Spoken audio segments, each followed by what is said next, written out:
ଯଦି ସର୍ବାଧିକ ମୃତ୍ୟୁ କାହା ଯୋଗୁ ଆଜି ପୃଥିବୀ ପୃଷ୍ଠକୁ ଗ୍ରାସ କରିଛି, ସେଇଟା ହଉଛି ଅକାଳ ମୃତ୍ୟୁ। ମୃତ୍ୟୁ ନିଶ୍ଚିତ, ଯେ କେହି ଜନ୍ମ ହଉ, କିନ୍ତୁ ଯଦି ସାଧାରଣ ମୃତ୍ୟୁ ହୁଏ ବା ସ୍ୱାଭାବିକ ମୃତ୍ୟୁ ହୁଏ, ତାହେଲେ ମଣିଷର କିଛି କହିବା ନଥାଏ। ଯଦି ବାର୍ଦ୍ଧକ୍ୟ ସମୟରେ ମଣିଷର ମୃତ୍ୟୁ ହୁଏ, ତାହେଲେ ତା ପାଇଁ ଏତେ ଦୁଃଖ ପ୍ରକାଶ କରିବାରେ ବିଶେଷ କିଛି ନାହିଁ। କାରଣ ତାର ଜୀବନର ସମସ୍ତ କାମ ସାରି ସବୁ ଦାୟିତ୍ୱକୁ ଠିକଣା କରି ସେ ଯାଇଛି। କିନ୍ତୁ ଯଦି କୌଣସି କାରଣ ବଶତଃ ଅପମୃତ୍ୟୁ ହୁଏ, ଖୁବ କମ ବୟସରେ ମୃତ୍ୟୁ ହୁଏ, ତାହେଲେ ଦୁଃଖ ମଣିଷକୁ ଗ୍ରାସ କରେ। ଆଲୋଚନା ପ୍ରସଙ୍ଗ ଦ୍ଵିତୀୟ ଖଣ୍ଡରେ ସେମିତି ଗୋଟେ ଘଟଣା ଦେଖିବାକୁ ମିଳେ। ଥରେ ନଦିଆରୁ ଜଣେ ମା ଆସିଛନ୍ତି। ସେ ମଧ୍ୟ ଠାକୁରଙ୍କ ଦୀକ୍ଷିତ ଥିଲେ। ଆଉ ଠାକୁରଙ୍କ ପାଖରେ ଆସି ଖୁବ ଜୋରରେ ବିଳାପ କରୁଛନ୍ତି, କ୍ରନ୍ଦନ କରୁଛନ୍ତି।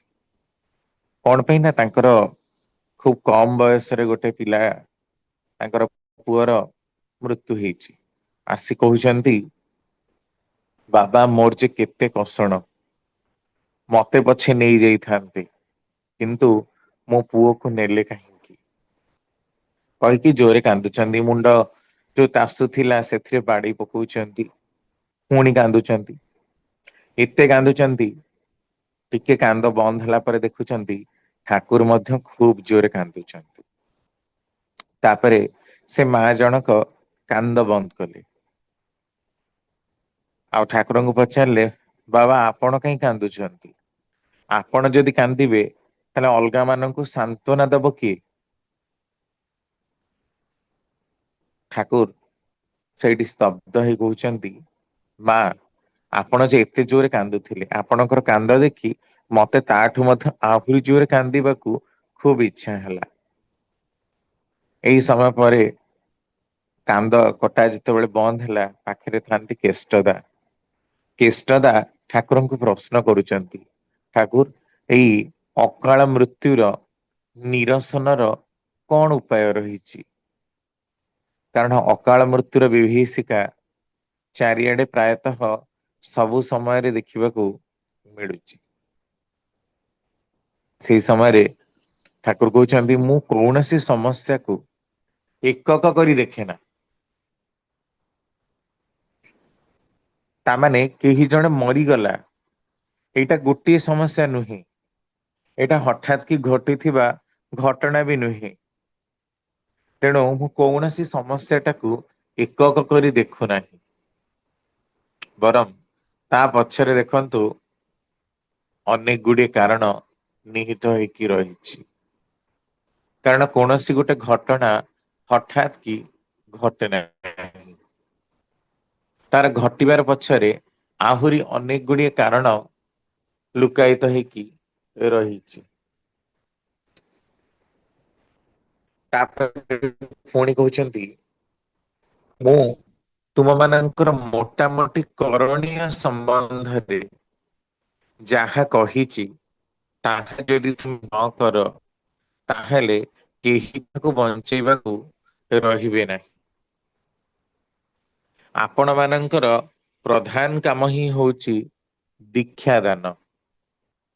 ଯେତେ ବେଶୀ ଲୋକଙ୍କୁ ଦୀକ୍ଷିତ କରି ତୋଳିବେ, ଯଜନ ଯାଜନ ଇଷ୍ଟଭୃତି ଓ ସଦାଚାରରେ ଅଭ୍ୟସ୍ତ କରି ତୋଳି ପାରିବେ, ଜାଣିବେ ସେତେ ବେଶୀ ଲୋକଙ୍କୁ ବଞ୍ଚାଇ ଦେଲେ, ମଙ୍ଗଳମୁଖୀ କରିଦେଲେ।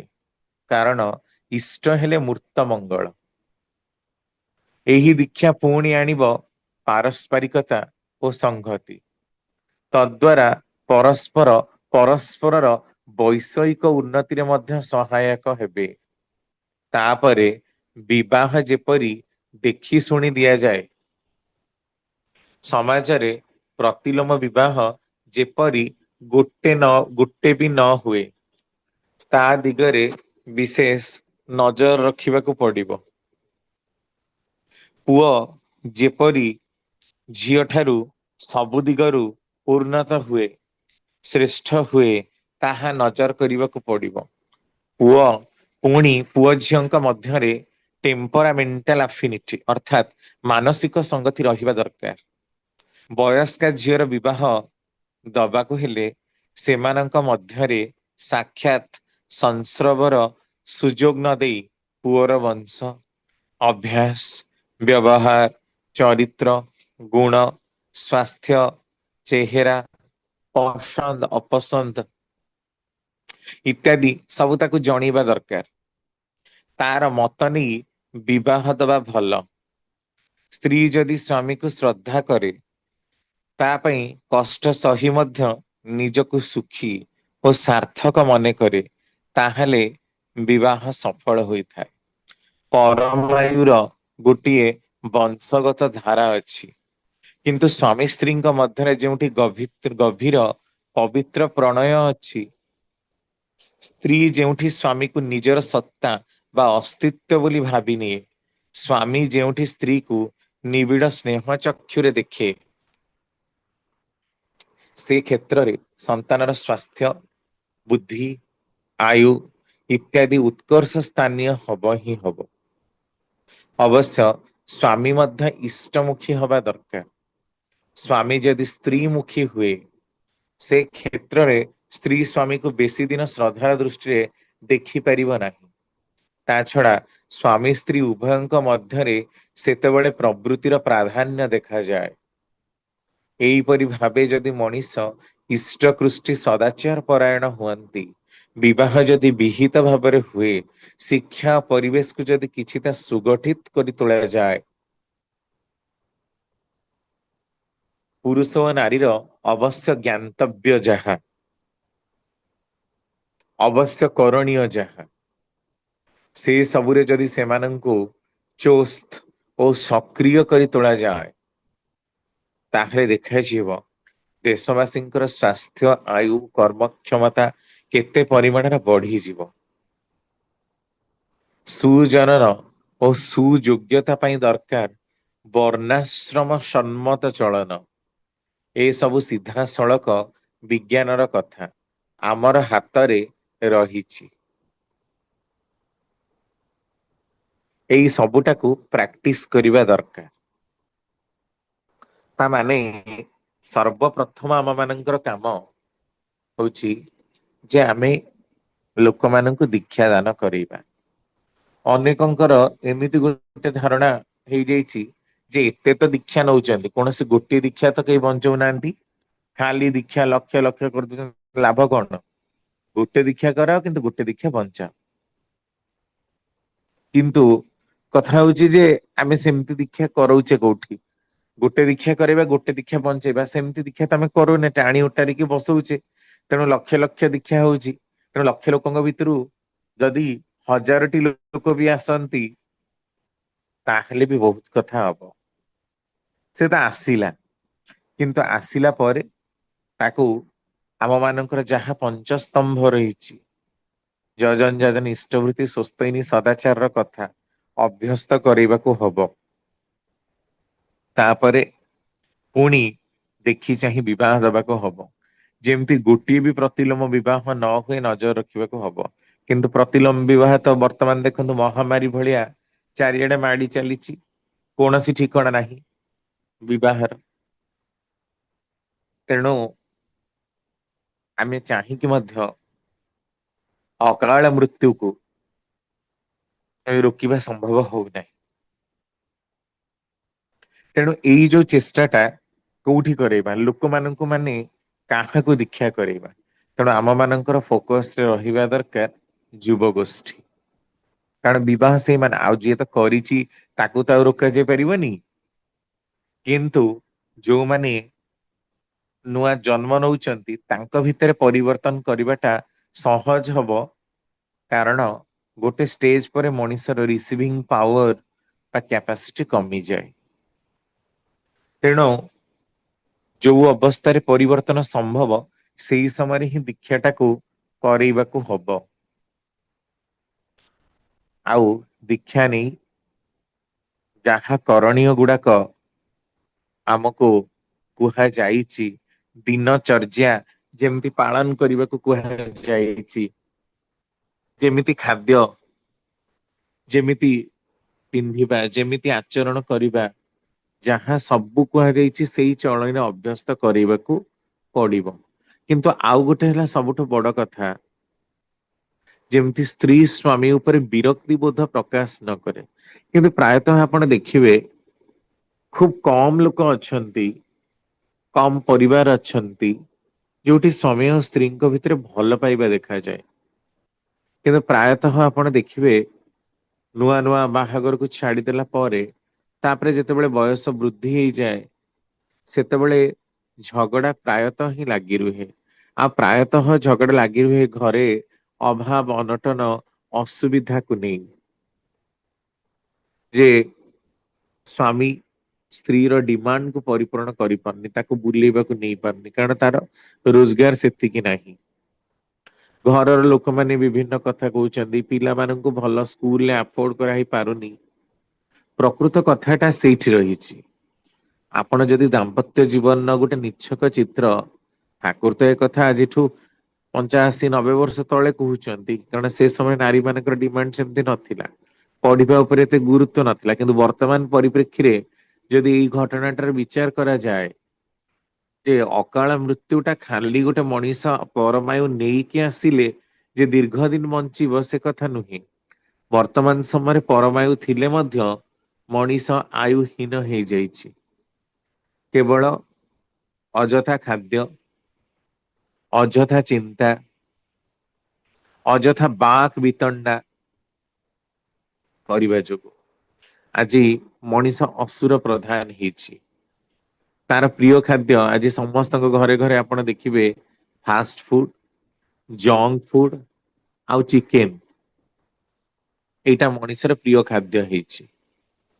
ତାପରେ ବଡିର ଏକ୍ସେସିଭ ଗ୍ରୋଥ ହେଇ ପିଲାର ପ୍ରବୃତ୍ତି ପରାୟଣ ହେଇ, ପ୍ରବୃତ୍ତି ପ୍ରାଧାନ୍ୟ ହେଇ, ପୁଣି ପିଲାଙ୍କର ଡିମାଣ୍ଡ ବି ଦେଖନ୍ତୁ। ଆଜି ବାପା ମା ପିଲାଙ୍କର ସବୁ ଚାହିଦା ପୂରଣ କରିବାକୁ ଚାହାନ୍ତି। ଯଦି ସେ ସ୍କୁଟି ମାଗିବ ତାହେଲେ ତାକୁ ଗୋଟେ 5 ଲକ୍ଷ ଟଙ୍କାର ବୁଲେଟ ଆଣିକି ଦେଇଦେବେ, 2.5-5 ଲକ୍ଷ ଟଙ୍କା ପଡିବ। ଆଉ ମାଗିଲେ କଣ 11 ଲକ୍ଷ ଟଙ୍କାର ଗୋଟେ ଗାଡି ଆଣି ଦେଇଦେବେ। କାରଣ ପିଲାର ଡିମାଣ୍ଡ ପରିପୂରଣ ହବ, ନହେଲେ ପିଲା ଆତ୍ମହତ୍ୟା କରି ମରିଯିବ। ଏଇ ପ୍ରକାରର ଅବସ୍ଥା, ଆଉ ମରି ଯାଉଛନ୍ତି ମଧ୍ୟ। ତାହେଲେ ଆପଣ ଅକାଳ ମୃତ୍ୟୁକୁ ରୋକିପାରିଲେ କି? ଯଦି ଆତ୍ମହତ୍ୟା ଜନିତ ମୃତ୍ୟୁରେ ବି କେହି ମଲା ତାହେଲେ ବି ତ ତାହା ଅପମୃତ୍ୟୁ। ତାମାନେ ଡିମାଣ୍ଡକୁ ପରିପୂରଣ କରିବାକୁ ଯାଇ ମଧ୍ୟ ଅପମୃତ୍ୟୁ ହେଲା। ତାହେଲେ କେବଳ ହିଁ କେବଳ ଟଙ୍କା ପଇସା ମଣିଷର ସ୍ୱାଚ୍ଛନ୍ଦ୍ୟର ଚାବିକାଠି ନୁହେଁ। ବରଂ ଉପଯୁକ୍ତ ସଂସ୍କାର, ଉପଯୁକ୍ତ ଶିକ୍ଷା ମଣିଷକୁ ଉନ୍ନତ କରି ତୋଳେ। ଆଜି ଶିକ୍ଷାର କଥା ବି ଦେଖନ୍ତୁ, ଲକ୍ଷ ଲକ୍ଷ ଟଙ୍କା, 5 ଲକ୍ଷ, 10 ଲକ୍ଷ, 50 ଲକ୍ଷ, କୋଟିଏ ଉପରେ ସବୁ ଶିକ୍ଷାର ଦାମ। ତେଣୁ ଆଜି ପ୍ରତ୍ୟେକଟି ଯୁବପିଢି ମଧ୍ୟ ଏହା ଚାହୁଁଛନ୍ତି ଆମେ ଗୋଟେରୁ ଦୁଇଟି ପିଲା ମଧ୍ୟ ଜନ୍ମ କରିବୁ ନାହିଁ। କାହିଁକି ନା ଆମେ ଆଫୋର୍ଡ କରିପାରିବୁ ନାହିଁ, ପିଲାଙ୍କୁ ଦେଇପାରିବୁନି। ପ୍ରକୃତ କଥା ବି, ଯେତେ ରେଟ ହେଇଛି ଗଭର୍ଣମେଣ୍ଟ ସ୍କୁଲରେ ତ ପଢା ହଉନି, ତେଣୁ କେହି ପଢୁନାହାନ୍ତି। ତେଣୁ ଆପଣ ଦେଖିବେ ସମସ୍ତେ ଇଂଲିଶ ମିଡିୟମ ରେ ପଢୁଛନ୍ତି। ଆଉ ସେଠି ତ ନାହିଁ ନଥିବା ଲୁଟେରା ମାନଙ୍କର ସମାହାର ରହିଛି। ଆଉ ବାପା ମା ମଧ୍ୟ ସେଇଥିରେ ପାଗଳ। ସତେ ଏମିତି ଇଂଲିଶ ମିଡିୟମ ସ୍କୁଲରେ ପଢିଲେ, ପ୍ରାଇଭେଟ ରେସିଡେନ୍ସିଆଲ କଲେଜରେ ପଢିଲେ ବାପା ମାଙ୍କର ଟେନସନ ଯିବ। କାରଣ ବାପା ବି ଚାକିରି, ମା ବି ଚାକିରି। ତେଣୁ ଆଉ ପିଲାଙ୍କୁ ଖାଇବାକୁ ଦବା କିଏ ନାହାନ୍ତି। ସେଠି କଲେଜରେ ରହିଲେ କିମ୍ବା ସ୍କୁଲରେ ରହିଲେ କିମ୍ବା ବୋର୍ଡିଂ ସ୍କୁଲରେ ରହିଲେ ସେମାନେ ଦିନ ରାତି 24 ଘଣ୍ଟା ଖାଇବାକୁ ମଧ୍ୟ ଦେବେ। ପିଲାର କିଛି ଅଭାବ ନାହିଁ, ସେଠି ଖେଳିବାକୁ ଦେବେ। ତେଣୁ ପିଲା ସେ ସ୍କୁଲରେ ହିଁ ତାର ପୁରା ରାତି 8ଟା ଯାଏ ବସିଯିବ। ତାପରେ ବାପା ଆସିଲେ ଅଫିସ ରୁ ନେଇକି ଆସିବେ। ଏଇଟା ହଉଛି ପ୍ରକୃତ କଥା। ଆମେ ଚାହିଁଲେ ମଧ୍ୟ ଏଇ ସିଫ୍ଟ, ଯୋଉ ଡ୍ୟୁଟିର ଯୋଉ ସିଫ୍ଟ, ତାକୁ ପରିବର୍ତ୍ତନ କରିପାରିବେ ନାହିଁ। କାରଣ ଟଙ୍କା ଦରକାର ହବାକୁ ହେଲେ ସେମିତି ମଲ୍ଟିନେସନାଲ କମ୍ପାନୀ ଗୁଡାକରେ କାମ ମଧ୍ୟ କରିବାକୁ ପଡିବ। ବିନା କାମରେ ଟଙ୍କା ଦବ ବା କିଏ? ତେଣୁ ଏଥିରେ ମଧ୍ୟ ମଣିଷର ଆୟୁ ହ୍ରାସ ହଉଛି। କାରଣ ମଣିଷ ଷ୍ଟ୍ରେସଫୁଲ କଣ୍ଡିସନ ରହିକି ଯେତେ କାମ କରିବ, ଦିନକୁ ଦିନ ସେତେ ତାର ଆୟୁ କମି କମି ଚାଲିଯିବ। ଯେତେ ଷ୍ଟ୍ରେସ୍, ମଣିଷର ସେତେ ଆୟୁ କମିବ। ଆଜି ମଣିଷ ଖୁସି ରହିବା ଜାଣୁନି, କେବଳ ହିଁ କେବଳ ଟଙ୍କା ପଛରେ ସେ ଧାଇଁଛି।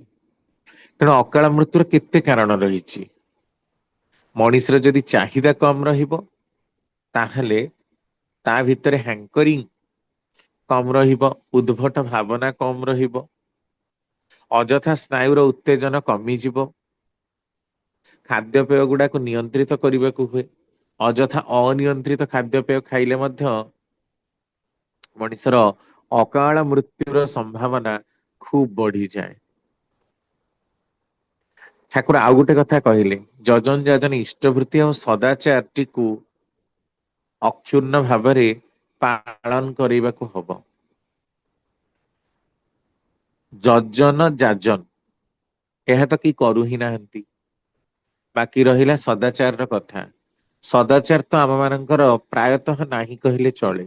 ପୁଣି ସଦାଚାର କହିଲେ ବି ଅନେକ ବୁଝନ୍ତି ବୋଧେ ସୂଚିବାଈଗ୍ରସ୍ତ ହବା। ହଁ ସୂଚିବାଇ। ଦୋକାନରୁ ଆମେ କିଣିକି ଛଣା ମଧ୍ୟ ଖାଇବୁନି, ଘରେ ମଧ୍ୟ ଛାଣିକି ଆମେ ଖାଇବୁ। ଏଇ ପ୍ରକାର ସୂଚିବାଇଗ୍ରସ୍ତତା। ସମୟଟାକୁ ବି ଜଗିବାକୁ ପଡିବ। ସମୟ ଅନୁସାରେ ତାଳ ଦେଇ ଆମକୁ ଯିବାକୁ ପଡିବ। ସମୟ ଉପଯୋଗୀ ହବାକୁ ପଡିବ। ତା ନହେଲେ ଆମେ ଯୁଗୋପଯୋଗୀ ବି ହେଇପାରିବାନି, କି ତାଳ ଦେଇ ମଧ୍ୟ ଚାଲିପାରିବା ନାହିଁ। ତେଣୁ ସଦାଚାର ଟାକୁ ଖୁବ କରି ଅଭ୍ୟାସ କରିବାକୁ ପଡିବ। ଏଇଟା ନିଜ ଭିତରେ ଯେମିତି ପିଲାମାନଙ୍କ ଭିତରେ ମଧ୍ୟ ସେମିତି ମାନିବାକୁ ପଡିବ। କିନ୍ତୁ ତାହା ଦେଖିବାକୁ ମିଳୁନି। ନା ବାପା ମା ସେଇ ପ୍ରକାର ମାନନ୍ତି, ନା ପିଲାମାନଙ୍କ ଭିତରେ ହବାକୁ ଦିଅନ୍ତି। କିନ୍ତୁ ଯେତେବେଳେ ମୃତ୍ୟୁ ଆସି ପହଞ୍ଚେ ସେତେବେଳେ ଠାକୁରଙ୍କର ଦୀକ୍ଷା ନେଇଥିଲା, ତାର ମୃତ୍ୟୁ ଟା କାହିଁ ରୋକି ପାରିଲାନି। କିନ୍ତୁ ମୃତ୍ୟୁ ରୋକିବାର କାରଣତା ବହୁତ ପ୍ରକାର ରହିଛି। କାରଣ ଆମେ ଯଦି କାହାକୁ ଦେଖୁଛୁ ଯେ କେହି ହଠାତ୍ କି ଆକ୍ସିଡେଣ୍ଟରେ ଚାଲିଗଲା, ନିଆଁ ଲାଗିଗଲା, ପାଣିରେ ବୁଡିକି ମରିଗଲା, ବା କିଛି ବି କୋଉ ବି ପ୍ରକାରର ମୃତ୍ୟୁକୁ ଆମେ ଯଦି ଅକାଳ ମୃତ୍ୟୁ ବୋଲି କହୁ ମଧ୍ୟ, କିନ୍ତୁ ସେଇ ଘଟଣାରେ ତ ହଠାତ୍ କି ସେମିତି ଘଟୁନି। ସେଇ ଘଟଣାର ପଛରେ କେତେ ଗୁଟେ କାରଣ ନିହିତ ରହିଛି। କାରଣ ଟାକୁ ଜାଣିଲେ ତାର ନିରାକରଣ କରାଯାଇପାରେ। ତାମାନେ କିନ୍ତୁ ନିରାକରଣ କରିବା ପାଇଁ ବି ତ ଅଭ୍ୟାସ ଟାକୁ ସେଇ ପ୍ରକାରର କରିବାକୁ ପଡିବ। ତା ନହେଲେ ରୋକାଯାଇ ପାରିବ ନାହିଁ। ଆଉ ସ୍ଵାମୀ ସ୍ତ୍ରୀଙ୍କର ଦାମ୍ପତ୍ୟ ଜୀବନରେ ଯୋଉଠି ଭଲ ପାଇବା ନାହିଁ, ଆଜି ଆପଣ ପ୍ରକୃତ କଥା ଦେଖନ୍ତୁ, ଚାରିଆଡେ ବୁଲନ୍ତୁ, ଡାଟା ସଂଗ୍ରହ କରନ୍ତୁ। ଆଜି ଭଲ ପାଇବାର ଯୋଉ କଥାଟା ଆଲୋଚନା ଆମେ କରୁଛେ, ସେଟା କୋଉଠି ନାହିଁ। କାହିଁକି ନାହିଁ? କାରଣ ଉଭୟ ଯେହେତୁ କାମ କରି ଯାଉଛନ୍ତି, ସମୟ କାହିଁ? ଭଲ ପାଇବା ପାଇଁ ବି କାହାକୁ କାହା ପାଖରେ ସମୟ ନାହିଁ। ଭଲକୁ ଦେଖିବା ପାଇଁ ସମୟ କାହା ପାଖରେ ଅଛି? ସମସ୍ତେ ୱାର୍କିଂ। ସକାଳ 8ଟା ହେଲେ କାମକୁ ବାହାରି ଯିବେ। ପିଲାକୁ ସକାଳୁ ସ୍କୁଲ ଛାଡିଦେବେ। ଘରେ ଆସି ଆୟା କାମ କରିବେ। ପୁଣି 5ଟା 6ଟା ବେଳକୁ ହୁଏତ 6ଟା କିମ୍ବା 8ଟା ଏମିତି କିଛି ସମୟରେ ପହଞ୍ଚିବେ। ତେଣୁ ଆଉ ସମୟ ହିଁ ତ ନାହିଁ ଦେଖା ଦେଖି ହବା ପାଇଁ। ପରସ୍ପରକୁ ବୁଝିବା ପାଇଁ, ଜାଣିବା ପାଇଁ। ତେଣୁ ତା ଭିତରେ ଦେଇ ଯୋଉ ସନ୍ତାନ ମାନେ ଆସିବେ, ସେମାନେ ପ୍ରାୟତଃ ହିଁ ସ୍ୱଳ୍ପାୟୁ ହେବେ ହିଁ ହେବେ। କାରଣ ନା କିଛି ଚିନ୍ତା, ନା କିଛି ଚେତନା, କିଛି ନାହିଁ। କେବଳ ବାହା ହେଲା ପରେ ପିଲା ଜନ୍ମ କରନ୍ତି ବୋଲି ଜନ୍ମ କରାଯାଏ। ନହେଲେ ଲୋକ ବିଭିନ୍ନ ପ୍ରକାରର ଅପଶବ୍ଦରେ କହିବେ। ସେଇଥିପାଇଁ ସେ ଗୋଟିଏ ସନ୍ତାନ ହଉ, ଝିଅ ହଉ ପୁଅ ହଉ, ସେ ଯେମିତିକା ହେଇଥାଉ, ତାର ଗୋଟେ ପିଲାଟେ ଅଛି। କେବଳ ଏଇ କଥା ଶୁଣିବା ପାଇଁ ହିଁ ବୋଧେ ପିଲା ଜନ୍ମ ହଉଛନ୍ତି। ତେଣୁ ଜନ୍ମର ବିଧାନ ବି ତ ନାହିଁ। ତାହେଲେ ଅକାଳ ମୃତ୍ୟୁକୁ ନିରସନ କରିବା କିପରି? ଆଉ ନିରସନ କରିବା ପାଇଁ ଯୋଉ ଶିକ୍ଷା, ଯୋଉ ସ୍ୱାସ୍ଥ୍ୟ, ଯୋଉ ସଦାଚାରର କଥା କୁହାଯାଇଛି, ତାହା ଆମେ କେହି ମାନିବାକୁ ପ୍ରସ୍ତୁତ ନୁହେଁ ମଧ୍ୟ। ଏସବୁ କଥା କହିଲେ ପୁରୁଣା କାଳିଆ ଅପଭ୍ରଂଶ କଥା ବୋଲି ମନେ ହବ। ପୁଣି ପ୍ରତିଲୋମ ବିବାହର କଥା, ବର୍ଣ୍ଣାଶ୍ରମକୁ ମାନି ଚଳିବାର କଥା। ଏ ଦିଟା ତ ବର୍ତ୍ତମାନ ସମୟରେ ନିହାତି ଗୋଟେ ହାସ୍ୟର କଥା ବୋଲି ମନେ ହୁଏ। ଆଲୋଚନା କରିବାର କୌଣସି ମାନେ ହିଁ ନାହିଁ। ବର୍ଣ୍ଣର କଥା କହିଲେ କଣ କଣ? ବର୍ଣ୍ଣାଶ୍ରମ କିଛି ନାହିଁ। ମଣିଷ ସବୁ ସମାନ। ଯିଏ ଯାହାକୁ ପାରିବ ବାହାଘର ହେଇପାରିବ। ଯିଏ ଯେମିତି ପାରିବ ରହିପାରିବ। ଏଇ ପ୍ରକାରର ଗୋଟେ ଆଟମସ୍ଫିୟର ବା ଜଳବାୟୁ ବର୍ତ୍ତମାନ କାମ କରୁଛି ସାରା ପୃଥିବୀରେ। ତେଣୁ ବର୍ଣ୍ଣକୁ ଜଗି ରଖିବା, ଏଇଟା ତ ନିହାତି ଆହୁରି ଗୋଟେ ବହୁତ ବୋଧେ କଷ୍ଟସାଧ୍ୟ ବୋଲି ମନେ ହୁଏ। ତେଣୁ ଏଇ ପ୍ରକାରର ବିଷମ ପରିସ୍ଥିତି ଠାକୁର ଯୋଉଟା କହିଛନ୍ତି ନିଶ୍ଚିନ୍ତ ରୂପରେ ତାହା 100 ବର୍ଷ ତଳର। ଆଉ ଆଜିର ସମୟରେ ଏଇ କଥାଟାକୁ ଆଲୋଚନା କରିବା ପାଇଁ ମଧ୍ୟ ଅନିଚ୍ଛା ପ୍ରକାଶ ହୁଏ, କିନ୍ତୁ ଅନିଚ୍ଛା ପ୍ରକାଶ ହେଲେ ମଧ୍ୟ ଯାହା ବିଜ୍ଞାନ ସମ୍ମତ କଥା ସେଥିରେ ତ କୌଣସି ଦ୍ୱଇମତତା ନାହିଁ। ବିଜ୍ଞାନ ସମ୍ମତ କଥାଟା ତ ବିଜ୍ଞାନର ହିଁ କଥା, ତାକୁ ତ ପରିବର୍ତ୍ତନ କରାଯାଇ ପାରେ ନା। ତେଣୁ ଦେଖନ୍ତୁ ପ୍ରତ୍ୟେକଟି ଜିନିଷର ଗୋଟେ ନିର୍ଦ୍ଦିଷ୍ଟ ଉପାୟ ରହିଛି, ଗୋଟେ ନିର୍ଦ୍ଦିଷ୍ଟ ବିଧାନ ରହିଛି। ସେଇ ବିଧାନ ମଧ୍ୟରେ ଚାଲି ଚାଲି ମଣିଷ ମୃତ୍ୟୁକୁ ନିରସନ କରେ। କେବଳ ଔଷଧ ଖାଇ, ଜିମ୍ ଯାଇ, ସକ୍ରିୟ ଇଚ୍ଛା ଶକ୍ତି ବା ଚେତନା ଶକ୍ତି ଯଦି ମଣିଷର ବଞ୍ଚିବାର ନଥାଏ, ତାହେଲେ ଅକାଳ ମୃତ୍ୟୁରୁ ସେ କୌଣସି ମତେ ମଧ୍ୟ ରକ୍ଷା ପାଇପାରିବ ନାହିଁ। ତେଣୁ ଅକାଳ ମୃତ୍ୟୁ ନିରସନର ପ୍ରଭୂତ ଉପାୟ ହଉଛି ଯେ ମଣିଷ ଇଷ୍ଟଙ୍କର ମାର୍ଗରେ ବା ମଙ୍ଗଳମୁଖୀ ମାର୍ଗରେ ଚାଲିବା। ଯାହା ସତ୍ ମାର୍ଗ, ଯାହା ମଙ୍ଗଳର ମାର୍ଗ। ତେଣୁ ଆପଣ ବର୍ତ୍ତମାନ ସମୟରେ ଏଇ ଯୋଉ ହାର୍ଟ ଆଟାକ ର କଥା ଦେଖନ୍ତୁ, ଡାଇବେଟିସ ର କଥା ଦେଖନ୍ତୁ, ପାଇଲ୍ସ ର କଥା ଦେଖନ୍ତୁ, କ୍ୟାନ୍ସର ର କଥା ଦେଖନ୍ତୁ, ଆଗକୁ ମଧ୍ୟ ରିସେଣ୍ଟ ଏଷ୍ଟିମେସନ ଆସୁଛି ଯେ ପ୍ରତି 10 ଜଣ ଲୋକଙ୍କ ଭିତରେ 3 ଜଣଙ୍କୁ ତ ନିଶ୍ଚିନ୍ତ ରୂପରେ କ୍ୟାନ୍ସର ଥିବ ହିଁ ଥିବ 2030-35 ବେଳକୁ। ନିଶ୍ଚିନ୍ତ ଥିବ। ଡିଟେକ୍ଟ ମାନେ ପର ସମୟରେ ହୁଏତ ଜଣା ପଡିପାରେ, ଯଦି ଆଗତିରେ ଡିଟେକ୍ସନ କରାଯାଏ ତାହେଲେ ଆଗରୁ ମଧ୍ୟ ଜଣା ପଡିଯିବ। ତାମାନେ କାହିଁକି? ତାର ତ ଅନେକ କାରଣ ରହିଛି କାହିଁକି ପ୍ରମିନେଣ୍ଟ ହେଇଯାଉଛି ଜିନ୍ ଗୁଡାକ। କିନ୍ତୁ ତା ଭିତରେ ସବୁଠୁ ବଡ କଥା ହଉଛି ଆମ ମାନଙ୍କର ଅନିୟନ୍ତ୍ରିତ ଖାଦ୍ୟପେୟ ଯୁକ୍ତ ଚଳଣି। ଆପଣ ଦେଖନ୍ତୁ ଏଇ ଛଣାଛଣିର କଥା। ଆଜି ଆଗ ମଧ୍ୟ ଛଣାଛଣି ଥିଲା, ଛଣାଛଣି କିଛି ନୂଆ ହେଇନି। ଆଗ ମଧ୍ୟ ଆମ ମାନଙ୍କ ଘରେ ପିଠା ମଣ୍ଡା ବହୁତ କଥା ହଉଥିଲା, କିନ୍ତୁ ସେଇଟା କୋଉଥିରେ ହଉଥିଲା? ପର୍ବପର୍ବାଣୀ ସମୟରେ ହଉଥିଲା। ଆଜି କିନ୍ତୁ ରାସ୍ତାରେ ଘାଟରେ ଷ୍ଟ୍ରିଟ ଫୁଡ ହିଁ ହେଇଯାଇଛି ଆମ ମାନଙ୍କର ଡେଲି। ଯୁଆଡେ ଦେଖିବେ ଆପଣ ଗୋଟେ ବରା ଆଳୁଚପ ସିଙ୍ଗଡା ଛଣା ହଉଥିବାର କଥା। ସେ ବି ପୁଣି କୋଉ ପ୍ରକାର ତେଲରେ, ସେ ଯୋଉ କଡେଇର ତାର କିଛି ଅସ୍ତିତ୍ବ ହିଁ ନାହିଁ। କେତେ କଳା ତେଲ ଯୋଉଟା କି ଫ୍ରି ରେଡିକାଲ ଉତ୍ପନ୍ନ କରି ଆମର କୋଷ ଗୁଡାକୁ ନଷ୍ଟ କରୁଛି। ସେଲ ଡ୍ୟାମେଜ ପ୍ରୋସେସ କୁ ବଢେଇ ଦଉଛି। ତେଣୁ ଆଜି ଆପଣ ଦେଖିବେ ସକାଳେ ବି ଲୋକ ଦହିବରା ଦୋକାନ ଯୋଉଠି ଥିବ ପୁରା ମାଡ ହେଇଥିବେ, ଘେରିକି ଥିବେ। ସକାଳୁ ସକାଳୁ ଛଣା ଜିନିଷ ଖାଇବା, ବରା ଆଳୁଚପ ଦୋକାନରେ ଲୋକ ପୁରା ଘେରି ଯାଇଥିବେ। କାହିଁକି? କାରଣ ବର୍ତ୍ତମାନ ଘରର ଖାଦ୍ୟ ଖାଇବାକୁ କେହି ଚାହୁଁ ହିଁ ନାହାନ୍ତି। ଘରେ ଖାଦ୍ୟ କରିବା ପାଇଁ କାହାର ସମୟ ନାହିଁ। ଯେହେତୁ ସମୟ ନାହିଁ, ବାହାରେ ଚାଲ ଟଙ୍କା ଦିଅ ଖାଇଦେଇକି ଆସ। ତାପରେ ପୁଣି ଅଫିସ ଚାଲ। ସେଠି ମଧ୍ୟ ନାହିଁ, ଟିକେ କଣ ରୁଟି ନେଇଯିବା, କଣ ଟିକେ ପିଠା ନେଇଯିବା। ତାପରେ ପୁଣି 4ଟା ବେଳେ କଣ ଟିକେ ଜଳଖିଆ ଖାଇବା, ତାପରେ ରାତିରେ ଟିକେ ପୁଣି ରୁଟି ଖାଇବା। ଆଉ ରୁଟି ବି ପୁଣି କିଣା ରୁଟି, ଲୋକଙ୍କୁ ଘରେ କରିବାକୁ ବେଳ ନାହିଁ। ତରକାରୀ ବି ସେମିତି ହୋଟେଲରୁ ପ୍ରାୟ କିଣା, ଘରେ କରିବା ପାଇଁ କାହା ପାଖରେ ବେଳ ନାହିଁ। ତେଣୁ ମୃତ୍ୟୁ ଆମର ବେଶୀ ବଢି ଯାଉଛି। କାହିଁକି? କାରଣ ଯେତେ ଆମେ ବାହାର ଲୋକଙ୍କ ହାତରୁ ଖାଇବା ସେତେ ଆମର ବାହାରର ବୃଦ୍ଧି ଟା ପ୍ରମିନେଣ୍ଟ ହବ। ବାହାରେ ଯିଏ ଦୋକାନୀ ଆମକୁ ଖାଦ୍ୟ ଦଉଛି ତାର ମନୋବୃତ୍ତି କଣ? ମୁଁ କେମିତି ଅଧିକା କରିବି ଆଉ ଅଧିକା ଟଙ୍କା ରୋଜଗାର କରିବି। ତେଣୁ ଆମର ମନୋବୃତ୍ତି ବି ସେଇୟା। ଅଧିକା କେମିତି ଟଙ୍କା ଦବୁ, ଟଙ୍କା ରୋଜଗାର କରିବୁ। ଆଉ ତ କିଛି ମୁଣ୍ଡରେ ପଶିବ ହିଁ ନାହିଁ। କାରଣ ଯୋଉ ଖାଦ୍ୟ ଯେପରି ମନ ମଧ୍ୟ ସେପରି। ଯେପରି ଅନ୍ନ ସେପରି ମନ। ଯେମିତି ଖାଦ୍ୟ ମନଟା ବି ସେମିତି। ତେଣୁ ଆମେ ଯେତେବେଳେ ଅଲଗା ଯୋଉମାନଙ୍କ ସାଙ୍ଗରେ ମିଶୁଛେ ତାଙ୍କର ମୁଣ୍ଡ ବି ଖାଲି ଟଙ୍କା ରୋଜଗାର କରିବା, ଆମର ମୁଣ୍ଡ ବି ଖାଲି ଟଙ୍କା ରୋଜଗାର କରିବା। ତାହେଲେ କଣ ମିଶିବାନି ନା ଖାଇବାନି ନା ଯିବାନି ତା ନୁହଁ। ନିଜ ପାଇଁ ବି କିଛି ସମୟ କାଢ। ଯୋଉ ସମୟରେ ସେଲ୍ଫ ଆନାଲିସିସ୍ କରିବାକୁ ହୁଏ। ଜଜଣ୍ଟାକୁ ପ୍ରୋମିନେଣ୍ଟ କରି ଦେଖିବାକୁ ହୁଏ। ନିଜର ଆତ୍ମବିଶ୍ଳେଷଣ କରିବାକୁ ହୁଏ। ଯେ ମୁଁ କଣ ପାଇଁ ଆସିଛି, କଣ କରୁଛି।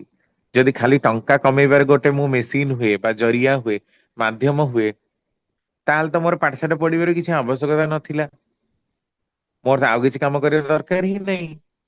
ଖାଲି ତ ଟଙ୍କା କମେଇବା ପାଇଁ ଯାହା ବି କଲେ ତ ଟଙ୍କା କମାଇ ଯାଇପାରେ। ଆଉ ଟଙ୍କାରେ ଯଦି ମଣିଷ ଖୁସି କିଣି ଦେଇପାରେ, ବଡ କୋଠା, ବଡ ଗାଡି, ଭଲ ଲୁଗା, ଭଲ ହାଇ ପ୍ରୋଫାଇଲ ସୋସାଇଟିରେ ମିଶିବା, ଯଦି ମଣିଷ ଜୀବନର ଶାନ୍ତି ଟାକୁ ଆଣି ଦେଇପାରେ, ତାହେଲେ ତ କେବଳ ହାଇ ପ୍ରୋଫାଇଲ ସୋସାଇଟିର ଲୋକ ହିଁ ଜଗତରେ ଜନ୍ମିବା କଥା। ଅନୁନ୍ନତ ଲୋକ ଆଉ ମଧ୍ୟମ ଶ୍ରେଣୀର ଲୋକମାନେ ମରିଯିବାଟା ହିଁ ଭଲ। ଲୋକ ତା କିନ୍ତୁ ବିଚାର କରିପାରେ ନା, କାରଣ ସିଏ ମଧ୍ୟମ ଲୋକ ସବୁବେଳେ କମ୍ପିଟ୍ କରେ ହାଇ ଲୋକଙ୍କ ସହିତ। ଆଉ ଏଇ କମ୍ପିଟିସନ ଟା ହିଁ ତାକୁ ବହୁତ ଉଚ୍ଚାଭିଳାଷ ବା ଆମ୍ବିସନ କୁ ସୃଷ୍ଟି କରୁଛି। ଆଉ ଆମ୍ବିସନ ଏତେ ଉଚ୍ଚା ଯେ ତାହା ଷ୍ଟ୍ରେସଫୁଲ କଣ୍ଡିସନକୁ ମଣିଷ ଭିତରେ ଆଣି ତାର ମୃତ୍ୟୁର ଦ୍ୱାର ଦେଶରେ ତାକୁ ଛିଡା କରିଦେଇଛି। ତେଣୁ ସଦାଚାର ଟାକୁ ଠିକରେ ଅଭ୍ୟାସ କରିବାକୁ ହୁଏ। ବିନା ସଦାଚାରରେ ମଣିଷ ବଞ୍ଚି ପାରିବ ନାହିଁ। ସଦାଚାର କଣ? ନା ଖାଲି ଖାଇବା ପିଇବାର ନୁହେଁ, ବରଂ ଆମ ମାନଙ୍କର ଜୀବନ ଚଳନାରେ ନିଜକୁ ନିୟନ୍ତ୍ରିତ କରି ଆମେମାନେ ଉର୍ଦ୍ଧ୍ୱକୁ ଉଠି ପାରିବା। ଜୀବନ ବର୍ଦ୍ଧନାର ପଥରେ ଆମ ମାନଙ୍କର ଉର୍ଦ୍ଧ୍ୱକୁ ଉଠିବା ପାଇଁ ଗୋଟେ କ୍ରମ ଦରକାର। କ୍ରମ ମାନେ କଣ? ନା ଆମ ମାନଙ୍କର ଜୀବନ ବୃଦ୍ଧିର କ୍ରମ, ଯୋଉଥିରେ ଆମମାନେ ନିୟନ୍ତ୍ରିତ ହବା। ମନ ଇଚ୍ଛା ବିବାହ ଟାକୁ ବନ୍ଦ କରିବାକୁ ପଡିବ। ଯୋଉଟା କି ବର୍ତ୍ତମାନ ଯୁବପିଢି ସେଇଥିରେ ହିଁ ଆକୃଷ୍ଟ। ବର୍ତ୍ତମାନ ତ ବିବାହ ହଉନାହିଁ, ଆଗକୁ ଆପଣ ଦେଖିବେ 2030 ତ ଆସିବା ପାଖାପାଖି 35-40 ବେଳକୁ ଆପଣ ମାନେ ଦେଖିବେ ଯେ ଆଉ କେହି ବାହାଘର ହଉନଥିବ, ବାହାଘରର କନସେପ୍ଟ ଉଠି ଯାଇଥିବ। ଲିଭ୍ ଇନ ର କନସେପ୍ଟ ଥିବ, ଅବୈଧତାର କନସେପ୍ଟ ଥିବ। କିନ୍ତୁ ଦାୟିତ୍ବ ନବାର କନସେପ୍ଟ ନଥିବ। ସେତେବେଳକୁ ତ ଅକାଳ ମୃତ୍ୟୁ ଆହୁରି ପ୍ରୋମିନେଣ୍ଟ ହେଇଯିବ। କେସ୍ ଏତେ ହଉଥିବ ଯେ ତାକୁ ସମ୍ଭାଳିବା ସମ୍ଭବ ହଉନଥିବ। ପ୍ରତିଦିନ ଲକ୍ଷ ଲକ୍ଷ ଛାଡ ପତ୍ର, ଆଜି ମଧ୍ୟ ପୃଥିବୀରେ ଭାରତରେ ସବୁଠାରୁ କମ ହିଁ ଡିଭୋର୍ସ ହୁଏ, ଜଷ୍ଟ 1%। ଯଦି ପୃଥିବୀ ତୁଳନାରେ ଆପଣ କନସିଡର କରନ୍ତି, ଇଣ୍ଡିଆର କେସରେ ମଧ୍ୟ ସେଇଆ। ଜଷ୍ଟ 1 to 1.5%, ମାନେ ନାହିଁ କହିଲେ ଚଳେ। ଯୋଉଠି ପୃଥିବୀର ଅଲଗା ଜାଗାରେ ଏତେ ଏତେ ଡିଭୋର୍ସର, ବିବାହ ବିଚ୍ଛେଦର କଥା ରହିଛି। କିନ୍ତୁ 2040 ବେଳକୁ ସେ କନସେପ୍ଟ ବଦଳି ଯାଉଥିବ। ଘରେ ଘରେ ଛାଡ ପତ୍ରର କଥା ଥିବ, ଅଶାନ୍ତିର କଥା ଥିବ, ଦୁଃଖର କଥା ଥିବ, ବାତାବରଣର କଥା ଥିବ। କୋଉଟାକୁ ଆପଣ ନିୟନ୍ତ୍ରଣ କରିବେ, କିଭଳି ନିୟନ୍ତ୍ରଣ କରିବେ, କାହା କୋଉ ନିୟନ୍ତ୍ରଣ କରିବେ, ସେତେବେଳେ ମୁଣ୍ଡ ଉପରେ ବଜ୍ର ପଡି ଯାଉଥିବ। ଯଦି ଆମେ ସାବଧାନ ହେଇ ବର୍ତ୍ତମାନଠୁ ନ ରହୁ, ସଂସ୍କାର ସଂସ୍କୃତି ଗୁଡାକୁ ଜାବୁଡି ନ ରଖୁ, ହୁଏତ ଅନେକ ଏଇଟା ଭାରି ପୁରୁଣା କାଳିଆ କଥା, ଏଇ ସବୁ କଥାର କିଛି ଦାମ ନାହିଁ, ଏହା ଅନୁପଯୋଗୀ କଥା, ଏହା ଯୁଗ ଭିତ୍ତିକ କଥା ନୁହେଁ, ଏ ସବୁ ଟ୍ରାଡିସନାଲ କଥା, ଏଇଆ ଭଳି ମନେ ହଉଥିବ। କିନ୍ତୁ ଏଇ ସବୁର କେତେ ଗୁରୁତ୍ୱ ରହିଛି, ଏଇଟା ଆଗକୁ ଏଷ୍ଟିମେଟ କରିବା ଦରକାର, ବିଚାର କରିବା ଦରକାର। ତେଣୁ ପ୍ରତିଲମ୍ବ ବିବାହ ତ ଯେମିତି ନ ହୁଏ, ତା ସହିତ ବିବାହ ବିଚ୍ଛେଦ ମଧ୍ୟ ଯେମିତି ନ ହୁଏ, ତାହା ନଜର ରଖିବାକୁ ପଡିବ। ଆଉ ବେଶୀ ପରିମାଣର କେତେ ଗୁଡେ ଖାଦ୍ୟ ଆପଣ ମାନଙ୍କୁ ଖାଇବାକୁ ପଡିବ, ଯୋଉଥିରେ ଟିକେ ଦେହର ଲଂଜିଟିଭିଟି ବଢିଯିବ। ଆପଣ ଦେଖନ୍ତୁ ସବୁ ଖାଦ୍ୟରେ ପେଷ୍ଟିସାଇଡ, କଦଳୀରେ କାର୍ବାଇଡ ଦେଲେ ସାଙ୍ଗେ ସାଙ୍ଗେ ଗୋଟେ ଦିନରେ ପାଚି ଯାଉଛି, ଦେଖୁଛନ୍ତି। କିନ୍ତୁ ଆପଣ ଦେଖନ୍ତୁ ପିଜୁଳି, ପିଜୁଳିରେ କାର୍ବାଇଡ ଦିଆଯାଉନି ବା ପଚେଇବା ପାଇଁ କିଛି ଦିଆଯାଉନି, ନର୍ମାଲ ପାଚେ। ତେଣୁ ସେଉ, ସେଉରେ ତ ଅଏଲ କୋଟିଂ ଦିଆଯାଉଛି, ଆପଣ ଜାଣିପାରିବେ ମହମର କୋଟିଂ ଦ୍ଵାରା ଓଜନ ଟା ତାର ବଢାଯାଏ। କିନ୍ତୁ ସେଉ ହଉ, ପିଜୁଳି ହଉ, ଆଉ ଯୋଉ ଫଳ ଗୁଡାକରେ ପ୍ରାୟତଃ ପେଷ୍ଟିସାଇଡ ବ୍ୟବହାର କରାଯାଉ ନାହିଁ, ସେଇ ଖାଦ୍ୟ ଯଦି ଖାଇବେ, ତାହେଲେ ଆପଣ ମାନେ କ୍ୟାନସରରୁ ବଞ୍ଚିଯିବେ। କାରଣ ପେଷ୍ଟ ଯୁକ୍ତ ଖାଦ୍ୟ ଅଧିକା ପକା ଯାଇ ଯାଇକି ଆମକୁ ଆହୁରି ବେଶୀ ରୋଗ ହେଇଯାଉଛି। ରେଡିଓ ଆକ୍ଟିଭ ଏଲିମେଣ୍ଟ ଗୁଡାକ ଆମ ମାନଙ୍କ ଦେହରେ କାମ କରୁଛନ୍ତି। ଆଉ ରେଡିଏସନ ରୁ ଯେତେ ବଞ୍ଚିବା, ମୋବାଇଲ ଆଜି ଆମର ସବୁଠୁ ସର୍ବାଧିକ ପ୍ରିୟ ବସ୍ତୁ ଯଦି ପୃଥିବୀରେ କିଛି ଥାଏ, ତାକୁ ଛାଡି ଯେମିତି ଦଣ୍ଡେ ମାତ୍ର ଆମେ ରହିପାରିବାନି। ଅନେକ ଲୋକ ତ ଗାଧେଇ ଗଲେ ବି ଲାଟ୍ରିନ୍ ବାଥରୁମ ରେ ମଧ୍ୟ ମୋବାଇଲ ଥିବ। ତେଣୁ ଏତେ ପ୍ରିୟ ବସ୍ତୁ ତ ଆମ ସାଙ୍ଗରେ ଆଉ କୋଉଟା ହିଁ ଯାଏ ନା। ରେଡିଏସନ ଗୁଡାକ ଆମ ପାଖରେ ମଧ୍ୟ ସେଇ ପ୍ରକାରର। ତେଣୁ ସେଥିରୁ ଯଦି କୌଣସି ମତେ ବଞ୍ଚା ଯାଇପାରେ, କାରଣ ଆଖି ଆଜି ଅତି ଛୋଟ ବୟସ ନଷ୍ଟ ହେଇଯାଉଛି। କାରଣ ମୃତ୍ୟୁ ତ କୋଉ ବି ଦିଗ ଦେଇ ଆସିପାରେ ନା, ଆମକୁ ସବୁ ଦିଗଟାକୁ ଜଗିବାକୁ ପଡିବ। ଖାଇବାଟାକୁ ବି, ଦେଖିବାଟାକୁ ବି, ପିନ୍ଧିବାଟାକୁ ବି, ସବୁ ଗୁଡାକ। କାରଣ ମୃତ୍ୟୁ ଆସିବାର ଅନେକ ଉପାୟ ରହିଛି। କୋଉ ବି ମୋଟେ ପାପ କଲେ ମୃତ୍ୟୁ ସେଇପଟେ ଆମକୁ ଟପକି ପ୍ରବେଶ କରିବ। ତେଣୁ ଆମର ଖାଦ୍ୟପେୟଟା କିଭଳି ସୁଷମ ଖାଦ୍ୟ ହିସାବରେ ଆମେ କଣ ନବା, ଏହା ବୈଜ୍ଞାନିକ ମାନେ ମଧ୍ୟ ବାରମ୍ବାର କି ପ୍ରମାଣ କରୁଛନ୍ତି କି ରେଡମିଟ୍ ଅପେକ୍ଷା ଯଦି ଆମେ ମାନେ ଟିକେ ଭଲ ପନିର ଖାଉ, ରାଶି ବଟା ଖାଉ, ଫଳକୁ ଚୋବେଇ ଖାଉ, ଜୁସ୍ କରି ନୁହେଁ, କାରଣ ଜୁସ୍ କଲେ ଅଧିକା ସୁଗାର କଣ୍ଟେଣ୍ଟ ଦେହକୁ ଯିବ। ଚୋବେଇ ଚୋବେଇ ଖାଇବା, ଭଲ କି ଧୋଇ ଖାଇବା, ବାହାରେ ଯେତେ ପରିମାଣର ନ ଖାଇବା, ଯେତେ ହାଲକା ଖାଇବା, ହେଭି ଡାଏଟ ନ ନବା, ଏଇ ସବୁ ଗୁଡାକ ମଣିଷର ଆୟୁ ବୃଦ୍ଧିର ଲକ୍ଷଣ। ଧନିଆ, ପାନମହୁରି, ଗୋଲମରିଚ, ଅଳେଇଚ, ଲବଙ୍ଗ, ଗୁଜୁରାତି, ଆକୁ ଅଲଗା ସମୟରେ ଚୋବେଇବା, ମାନେ ଖାଲି ସମୟରେ ଅନେକ ଲୋକ ପାନ ଚୋବାନ୍ତି, ଆଉ ଗୁଟଖା ଚୋବାନ୍ତି, କିଛି ନା କିଛି ଅଭ୍ୟାସ ଥାଏ। କିନ୍ତୁ ଯଦି ସାଧା ମସଲା ରୂପରେ ଆପଣ ଏଇ ସବୁ ଗୁଜୁରାତି, ଅଳେଇଚ, ଲବଙ୍ଗ, ପାନମହୁରି ଆକୁ ଖାଆନ୍ତି, ତାହେଲେ ଆପଣ ମାନଙ୍କର ଇମ୍ୟୁନ ସିଷ୍ଟମ ବା ରୋଗ ପ୍ରତିରୋଧୀ ସଂସ୍ଥାନ ବୃଦ୍ଧି ପାଇବ। ୟା ଭିତରେ ଦେଇ ଅକାଳ ମୃତ୍ୟୁକୁ ମଧ୍ୟ ରୋକାଯାଇ ପାରିବ। ଆଉ ଦାମ୍ପତ୍ୟ ଜୀବନରେ ଚିଡ ଚିଡ, ଅଶୋଭନୀୟ ଆଚରଣ, ଗାଳି ଗୁଲଜ, ମାଡ଼ପିଠ, ପାଟିତୁଣ୍ଡ, ଏଇ ସବୁ ଜିନିଷଟାକୁ ଯେମିତି ରୋକାଯାଏ ତାହା ଖୁବ ଭଲ ହୁଏ। ତେଣୁ ଏଇ ଜ୍ଞାନଟାକୁ ଆମକୁ ଲୋକଙ୍କ ପାଖରେ ପହଞ୍ଚେଇବାକୁ ପଡିବ। ଠାକୁର ବାରମ୍ବାର କି କହୁଛନ୍ତି ଯେ ଏଇ ଜ୍ଞାନଟାକୁ ପହଞ୍ଚେଇ ଦିଅ। ତୁମ ମାନଙ୍କର କରଣୀୟ କିନ୍ତୁ ଢେର ଅଧିକା। ଜ୍ଞାନଟାକୁ ପହଞ୍ଚେଇବାଟା ହେଲା ସବୁଠୁ ବଡ କଥା। କେମିତି ପହଞ୍ଚେଇବା? ଠାକୁର ସେଇ ଜାଗାରେ ପୁଣି ଆଲୋଚନା ପ୍ରସଙ୍ଗ କହୁଛନ୍ତି, ତୁମ ମାନଙ୍କର କରଣୀୟ କେବଳ ଦୀକ୍ଷା ଦେଇ ସମାପ୍ତ ହଉନି। ଆମେ ଭାବୁଛୁ ଦୀକ୍ଷା ଦେଇଦେଲେ ଗୋଟେ ବହୁତ ବଡ କାମ କଲେ। କେଷ୍ଟଦା ପୁଣି ପ୍ରଶ୍ନ କରୁଛନ୍ତି ଠାକୁରଙ୍କୁ, ଆପଣ ଏଇ ସବୁ ଯାହା କହିଲେ ଏତେ ମାନେ ସରି ଏଇ କେତୋଟି କଥା ମୁଣ୍ଡରେ ରଖି ଚଳି ପାରିଲେ ତ ଅନେକ କିଛି ହେଇଯିବ। କିନ୍ତୁ ଦେଶବ୍ୟାପୀ ଏହା ପ୍ରଚାର କରିବାକୁ ଗଲେ ତ ପ୍ରଚୁର ଅର୍ଥ ବ୍ୟୟ କରିବାକୁ ପଡିବ। ଠାକୁର, ସେଥିପାଇଁ ତ ମୁଁ ଆପଣ ମାନଙ୍କୁ ବାରମ୍ବାର କି କର୍ମୀ ସଂଗ୍ରହର କଥା କହିଛି। ଚରିତ୍ରବାନ, ଆଚରଣବାନ କର୍ମୀ ନହେଲେ ହବ ନାହିଁ। ପୋଥି ପତ୍ର, ଆଜିକାଲି ପୋଥି ତ ଆଉ ଲେଖା ହଉନି ବହିରେ। ବକ୍ତୃତା, ରେଡିଓ ନାହିଁ, ରେଡିଓର କଥା କିଏ ନେଇଛି? ମୋବାଇଲ ନେଇଛି। ଏମିତି ଅନଲାଇନ ଯେମିତି ଆମେ ଏଇଠି କରୁଛେ ସତ୍ସଙ୍ଗ, ସେମିତି ବହୁତ ଅନଲାଇନ ସତ୍ସଙ୍ଗ, ବଡ ବଡ ଗ୍ୟାଦରିଂ ସତ୍ସଙ୍ଗ ହବା ଦରକାର। ସିନେମା, ଆପଣ ଦେଖନ୍ତୁ ଏବେ ନରସିମ୍ହା ବୋଲି ଗୋଟେ ଫିଲ୍ମ ବାହାରିଲା, ଆନିମେସନ ଫିଲ୍ମ, ବହୁତ ଆଦୃତ ହେଲା ଲୋକଙ୍କ ଦ୍ଵାରା। ସେମିତି ଏଇ ସବୁ କଥା ଗୁଡାକୁ ଆନିମେସନ ଦ୍ଵାରା, କାର୍ଟୁନ ଦ୍ଵାରା, ଚିତ୍ର ଦ୍ଵାରା ସବୁ ଚିତ୍ରାୟିତ କରିବା ଦରକାର। ଯାତ୍ରା ମଞ୍ଚରେ, ଥିଏଟରରେ, ନାଟକରେ, ନଭେଲ, ଉପନ୍ୟାସ ମଧ୍ୟ ସେଇଭଳି ଲେଖା ହବା ଦରକାର। ଗଳ୍ପ, ଛୋଟ ଛୋଟ ଗଳ୍ପ 3-4 ପେଜର ଗପ ଆକାରରେ ଲେଖିବା ଦରକାର।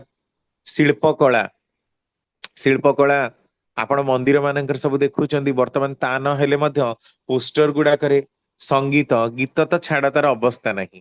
ଭଲ ଗୀତ ଲେଖିବା ଦରକାର। ଆମୋଦ, ଉତ୍ସବ, ମେଳା, ପାଲା, କବାଲି, ଖବରକାଗଜ, ଚିଠି ପତ୍ର, ଆଜି ଚିଠି ପତ୍ର ନାହିଁ, ତାର ସ୍ଥାନ ହ୍ୱାଟ୍ସଆପ ନେଇଛି। ମେସେଜ କରିବାକୁ ଆଉ ଦରକାର ପଡୁନି। ଆଜି ହ୍ୱାଟ୍ସଆପ ରେ, ଟେଲିଗ୍ରାମ ରେ ଆପଣ ଦେଖନ୍ତୁ 20,000 ଲୋକ ରହିପାରୁଛନ୍ତି। ହ୍ୱାଟ୍ସଆପ ରେ ପୁଣି ବିଭିନ୍ନ କମ୍ୟୁନିଟି ଗଠନ ହଉଛି। ତେଣୁ ଆମେ ଯେତେ ଲୋକଙ୍କୁ ଏକାଠି ରଖିପାରିବା, ଲୋକଙ୍କର ମଙ୍ଗଳ ପାଇଁ କାମ କରିବା ପାଇଁ ଆମକୁ ବେଶୀ ଟଙ୍କାର ଆବଶ୍ୟକତା ପଡୁନି ବର୍ତ୍ତମାନ। ଅନଲାଇନ ମିଡିଆ ଗୁଡାକରେ ଆପଣଙ୍କୁ ଟଙ୍କାର ବେଶୀ ଆବଶ୍ୟକତା ପଡୁନାହିଁ। କାରଣ ଟେଲିଗ୍ରାମ ରେ ଗୋଟେ ଥରରେ 20,000 ଲୋକ ଜଏନ ହେବେ। ଆପଣ ଗୋଟିଏ ମେସେଜ ପଠେଇଲେ 20,000ଟା ଲୋକଙ୍କୁ ସାଇମଲଟାନିୟସଲି ପହଞ୍ଚେଇ ଦେଇ ପାରିଲେ। 20,000 ଲୋକଙ୍କର ଗ୍ୟାଦରିଂ ଆପଣ କରିବା ପାଇଁ ଆପଣଙ୍କୁ କେତେ ଲକ୍ଷ ଟଙ୍କା ଲାଗିଯିବ। କିନ୍ତୁ ଏଇଠି ଆପଣ ଟେକ୍ନିକ ର ସାହାଯ୍ୟରେ କେତେ କଥା ଆପଣ ବାହାର କରିଦେଇ ପାରୁଛନ୍ତି।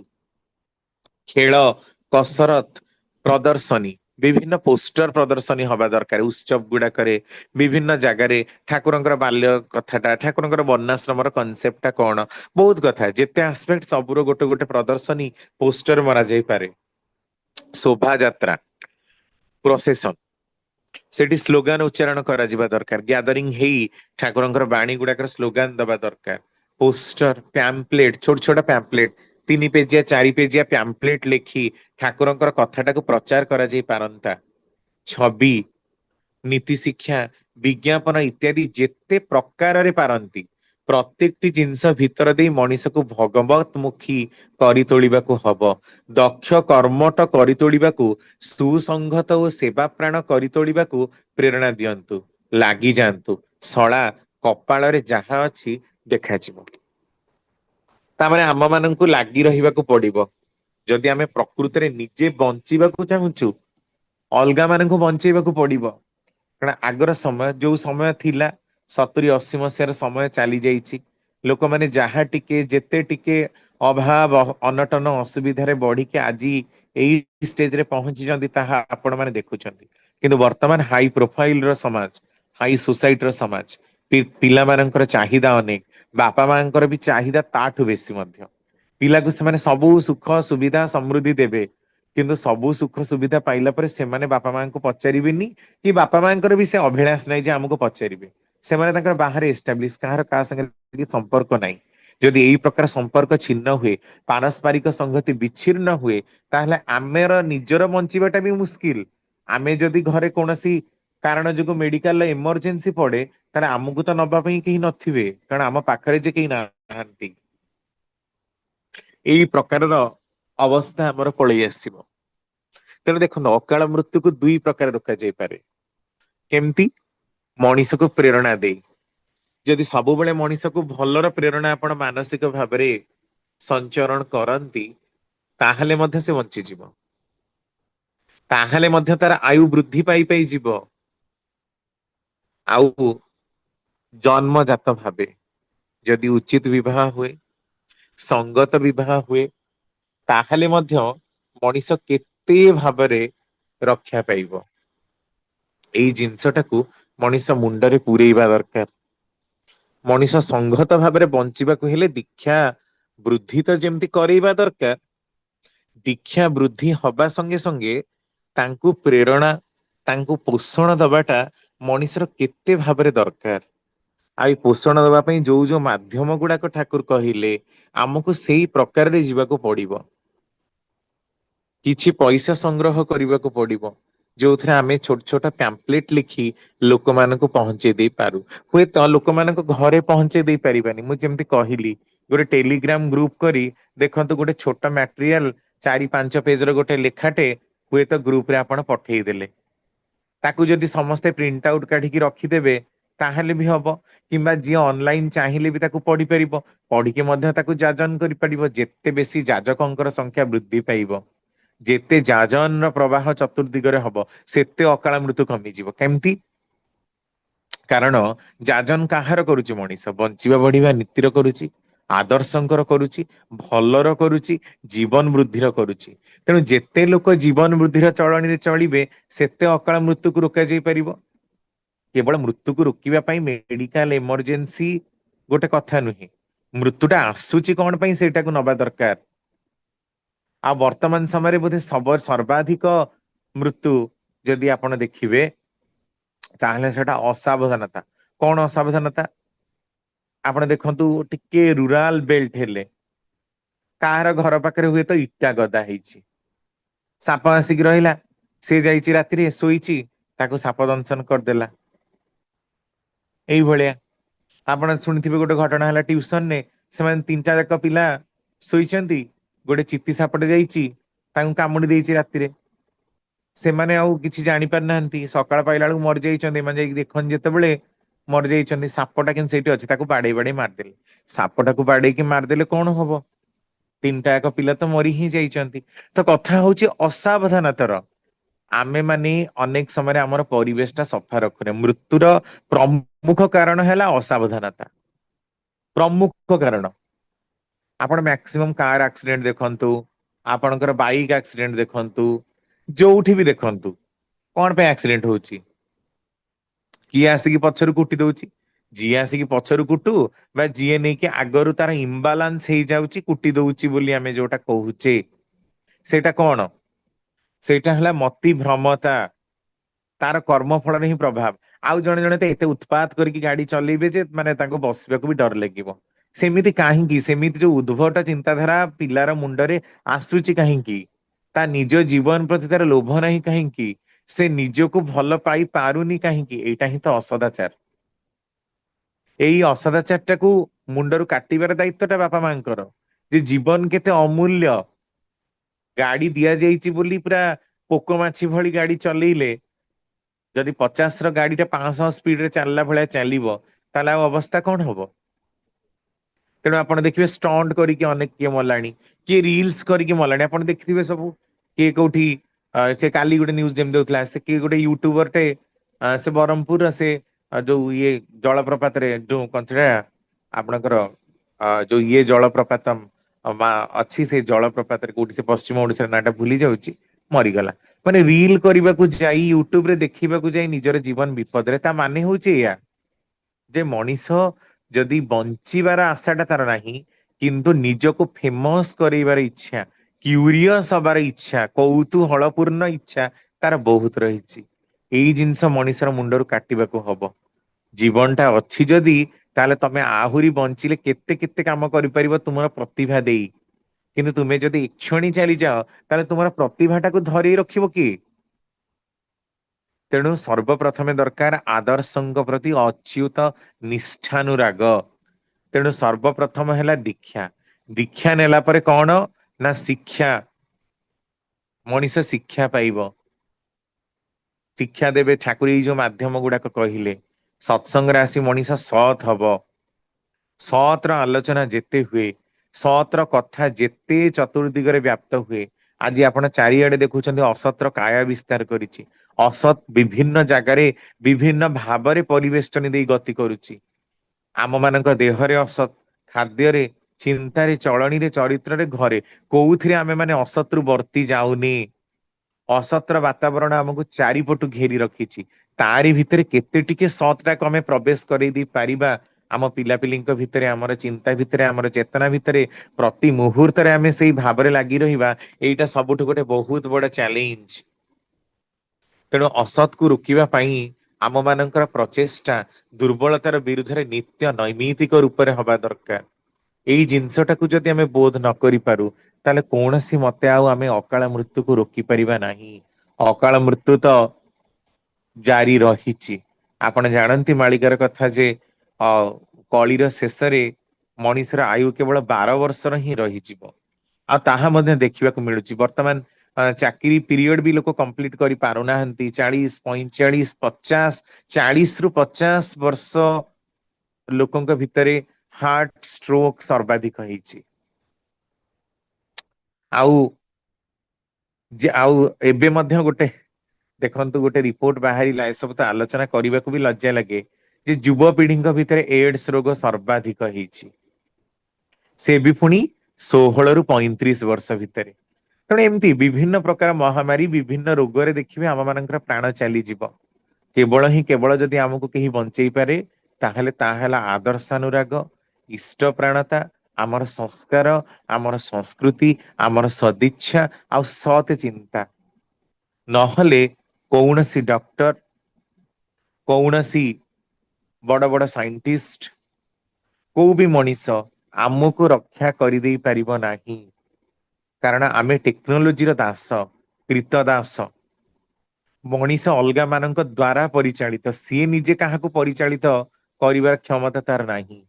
ଯଦି ମେସିନ ଦ୍ଵାରା ସେ ପରିଚାଳିତ ହୁଏ, ତାହେଲେ ସେ ମେସିନ ଦ୍ଵାରା ହିଁ ମୃତାହାତ ହବ। ତେଣୁ ଆମର ହାତରେ ରହିଛି ଅକାଳ ମୃତ୍ୟୁକୁ ରୋକିବାର କଥା। ଠାକୁର ଯୋଉଟା କହିଲେ, ଏସବୁ ନିହାତି ବିଜ୍ଞାନର କଥା। ଏଥିରେ ଅଲୌକିକତାର କଥା କିଛି ନାହିଁ। ଭଗବାନ ଦୟା କରିବେ, ମୁଣ୍ଡ ଉପରେ ହାତ ଥୋଇଦେବେ, ବଞ୍ଚିଯିବ, ସେଇ ପ୍ରକାରର କଥା ନାହିଁ। ଆମେ ବଞ୍ଚିବା, ବଢିବାର କଥା, ଉନ୍ନତ ଖାଦ୍ୟ, ସୁଷମ ଖାଦ୍ୟ ଖାଇବାର କଥା, ଚିନ୍ତା ଚଳଣି ଉନ୍ନତ କରିବାର କଥା, ସଂସ୍କାରର ଦିଗରେ ଯିବାର କଥା। ଏସବୁ ଆମ ମାନଙ୍କର ନିହାତି ଉନ୍ନତ ଚଳନାର କଥା। ଆମେ ଯଦି ଉନ୍ନତ ଚଳଣିକୁ ସ୍ୱୀକାର ନ କରୁ, ବରଣ ନ କରୁ, ତାହେଲେ ଆମର ମୃତ୍ୟୁ ପାଇଁ ଆମେ ହିଁ ଦାୟୀ। ଆଉ ସେଥିପାଇଁ କେହି ଦାୟୀ ହେବେନି, କିମ୍ବା ସେଥିରୁ ଆମକୁ ବଞ୍ଚେଇବାର ଆଉ କୌଣସି ଉପାୟ ନାହିଁ ମଧ୍ୟ। ତେଣୁ ଏଇଗୁଡାକ ସବୁ ହଉଛି ଅକାଳ ମୃତ୍ୟୁର ନିରସନର ଉପାୟ। ୟା ଭିତର ଦେଇ ଅନେକାଂଶରେ ହିଁ ଆମେ ପୂର୍ଣ୍ଣ ଆୟୁ ଭୋଗ କରିବା। 50 ବର୍ଷ ବି ଆମର ଆୟୁ ଥାଉ, କିନ୍ତୁ 50ରେ ହିଁ ଯିବା, 20 କି 30ରେ ଯିବାନି। ଏଇଟାକୁ ଅନେକାଂଶରେ ମାନେ ନିରସନ କରାଯାଇପାରେ। ଜୟ ଗୁରୁ। ସୁଭାଷ ଭାଇ, ଜୟ ଗୁରୁ।